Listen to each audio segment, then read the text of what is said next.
Sekarang Pak Henry Satrio. Bismillahirrahmanirrahim. Assalamualaikum warahmatullahi wabarakatuh. Terima kasih Bang Karni. Ini kalau kita balik lagi ke judul ya, El Clasico.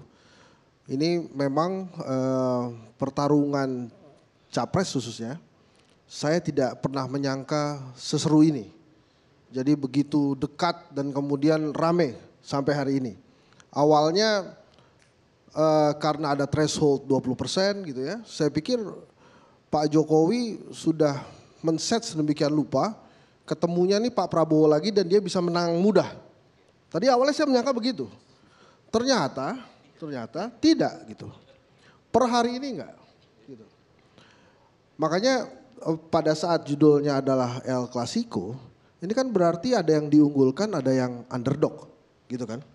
Ada yang diunggulkan, ada yang underdog. Terserah siapa yang mau ngaku yang diunggulkan, boleh-boleh aja. Tapi kalau dari berbagai jurnal misalnya, ada yang bilang bahwa underdog inilah yang menentukan siapa pemenangnya sebetulnya. Apakah yang underdog yang menang atau si petahana yang menang. Ada misalnya Nadaf gitu ya, Nadaf Goldsmith dari University of Florida, dia bilang ini ada beberapa efek underdog dalam sebuah kompetisi yang bisa memenangkan si underdog sehingga kondisinya seperti sekarang jadi rame. Kalau 02 saya anggap sebagai underdog, maka 02 yang sekarang lagi mencoba mengejar 01. Pak Prabowo di beberapa hal memang saya cukup kaget juga. Di debat pertama dan debat kedua misalnya, beliau menampilkan sosok yang ramah. Waktu itu perdebatannya, kenapa Pak Prabowo enggak emosi? Kenapa Pak Prabowo tidak bicara keras? Kenapa ramah? Beberapa teman di 02 mengatakan itulah Prabowo yang asli gitu. Kemudian Pak Jokowi memang terlihat mencoba untuk menampilkan sisi tegasnya. Karena sebagai petahana, sebagai juara bertahan mungkin percaya dirinya waktu itu lagi tinggi. Tapi itu adalah seorang Jokowi yang berbeda dengan 2014. Nah, kalau kita bicara hasil jurnal-jurnal yang tadi mengatakan bahwa si underdog ini bisa didukung oleh beberapa faktor yang bisa membuat dia menang. Salah satunya adalah faktor simpati para pemilik suara. Itu yang dikatakan, ini tahun 2005 jurnalnya. Faktor simpati ini bisa membuat si underdog memiliki suara lebih banyak karena ditampilkan sebagai hero, sebagai pahlawan yang melawan dominasi petahana. Nah, saya tidak bicara hasil survei dulu Bang Effendi. Karena memang saya tidak boleh mengungkapkan itu. Karena enggak bukan, yang bayar saya enggak boleh, yang bayar saya enggak boleh menyampaikan hasil survei.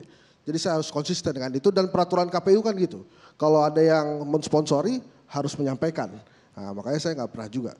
Tapi kalau kita lihat di kualitas di hasil kualitatif, memang kondisi saat ini berbeda dengan kondisi 2014 pada saat Pak Jokowi maju. Kondisi hari ini saya menilai, menurut saya Bang Karni, bukan karena Pak Prabowo-nya yang so wow, bagus gitu. Tapi karena memang ada kekecewaan terhadap Pak Jokowi. Jadi kondisinya sekarang seperti ini. Jadi kalau saya menganalisa pertandingan, ini bukan juara bertahan yang bermain baik, tapi justru karena juara bertahannya banyak mengecewakan pendukungnya. Sehingga pendukungnya banyak berempati atau bersimpati kepada si underdog gitu ya. Si 02-nya gitu. Nah, hal-hal seperti ini nampaknya terus-menerus berkembang di masyarakat sehingga muncullah yang namanya the spiral of silence di Indonesia. Kalau kejadian politik kan menurut berbagai jurnal itu kan base-nya dua aja. Rekayasa atau tren. Tadi Mas Burhan sudah menyampaikan beberapa tren dari Brexit kemudian sampai Bolsonaro di Brazil. Itu adalah tren yang terjadi saat ini. Yang harus dilawan adalah bagaimana Pak Jokowi menembus tren itu. Karena tren-tren yang ada tidak sama dengan kehadiran Pak Jokowi saat ini. Nah, kalau kira-kira kemudian apa hasilnya, ini yang susah. Dari beberapa kali FGD yang kami lakukan, nah kalau FGD boleh nih saya bilang. Itu memang ada beberapa pemilik suara yang baru menentukan di hari H bahkan di bilik suara, Bang Karni. Jadi kalau kemudian ada perubahan-perubahan data dari lembaga survei, kalau kemudian berbeda dengan hasilnya Mas Budiman, itu jangan dimarahin lembaga surveinya. Karena memang ada beberapa sequence yang kata Mas Budi tadi tidak dilakukan survei gitu. Nah kalau kemudian hasilnya bagaimana El Clasico-nya nanti adalah memang sampai saat ini sulit diprediksi karena ada faktor underdog tadi dan faktor kekecewaan terhadap petahana. Acara kemarin misalnya di GBK 2014 tidak pernah terjadi. Ada acara sedemikian hebat, sedemikian heboh yang dihadiri oleh pendukung Pak Prabowo. Kemarin itu luar biasa sekali. Bahkan malam harinya saya mewakafkan akun saya untuk dibully Bang Karni. Jadi saya tanya kepada pendukung 02, seharian ini pendukung Pak Prabowo kesenangan saya bilang. Memangnya kalian punya apa untuk memenangkan Prabowo Sandi di 2019 nanti? Silakan jawab, nanti saya retweet, saya bilang gitu. Itu ada sekitar 900-an komen, marah-marah juga ke saya bilang ini Anda terlalu sombong dan lain-lain, gak apa-apa juga kan saya sudah merelakan diri saya dibully. Tapi jawabannya dua. Yang pertama adalah keyakinan, yang kedua adalah doa. Ini luar biasa menurut saya. Nah kalau sudah keyakinan dan doa bermain di El Clasico seperti ini, kalau kemudian Mas Budi dan kawan-kawan akan mendatangkan 500 artis di 13 April nanti, ini nanti hati-hati juga. Sulit ini mengalahkan keyakinan seperti ini. Nah, kita punya satu ulama jadi wakil presiden. Nanti kan belum dapat giliran, suka nakal nih Bang Karni. Nah, kemudian yang ingin saya sampaikan lagi adalah yang saya takutkan dalam sebuah pertandingan itu kadang-kadang Manchester City memang nggak pernah klasiko karena dia klub baru. Liverpool ya sering klasiko gitu ya. Nah, langsung masuk bola nanti sampai malam. Jadi gini, kalau dalam pertandingan klasiko ini nampaknya saat ini yang ingin juara bertahan kalah itu lebih banyak daripada yang ingin menantikan si petahana menang.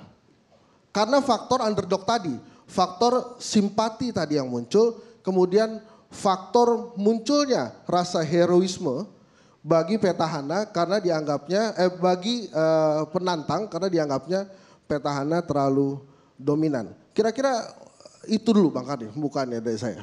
Terima kasih. Baik. Saya mau dengar dari versi Anda ya. Tadi dari Burhan kita dengar debat 1-2 menurut beliau yang menang itu Jokowi. Tapi beliau nggak sebutkan 3-4 siapa yang menang. Ya. Menurut Anda 3-4 siapa? Ini menarik. Jadi kalau di debat 1-2 justru di internal kedai kopi ini saya pendiri aja, manajemennya bukan saya nih. Jadi mereka melakukan beberapa kali FGD justru di debat pertama kedua ini muncullah sebuah sebuah drama ini tentang pertarungan antara tentang pencitraan versus otentik. Jadi dicari waktu itu siapa yang pencitraan, siapa yang otentik. Pada debat pertama, debat kedua. Pada saat Pak Jokowi tampil lebih tegas gitu walaupun terbaca nyinyir gitu ya. Ini Pak Jokowi yang asli atau Pak Jokowi lagi pencitraan pura-pura tegas gitu. Karena seringnya beliau melakukan pencitraan. Kemudian pada saat Pak Prabowo ramah, ini juga ditanyain ini Pak Prabowo yang asli atau Pak Prabowo yang lagi pencitraan juga. Atau jangan-jangan otentiknya Prabowo ya begini. Ya kalau marah kan Bang Karni juga pernah marah kan. Jangan-jangan emang ramah begini. Nah kalau di debat ketiga dan 4, ini kan seru nih. Debat ketiga antara Pak Sandi dan Pak Ma'ruf gitu. Waktu itu karena saya ada di sebuah acara yang penontonnya millennials, yang menang memang Sandi Uno. Jadi pada saat saya tanya, siapa kalau selesai dari nonton debat ini pulangnya mau dijemput Kiai Ma'ruf atau Sandi Uno gitu. Pada milih Sandi Uno gitu. Kalau dijemput ya di Sandi Uno lah. Enggak, tapi pada saat acara itu memang Sandi Uno lebih terlihat lebih energik. Nah, yang seru kan yang keempat sebetulnya. Karena yang keempat itulah munculnya sosok Jokowi lagi dengan sosok Prabowo yang lama. Pada saat Prabowo mengungkapkan kata-kata yang semangat, meledak-ledak, saya yakin pendukung 02 yang sudah kesel nih sama Pak Jokowi, ini tepuk tangan. Ini gitu dong Pak Prabowo. Karena dianggapnya Prabowo menyampaikan unek-uneknya kepada Pak Jokowi.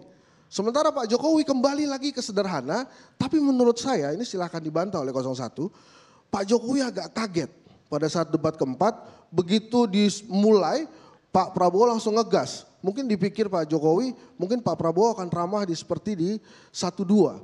Ternyata tidak.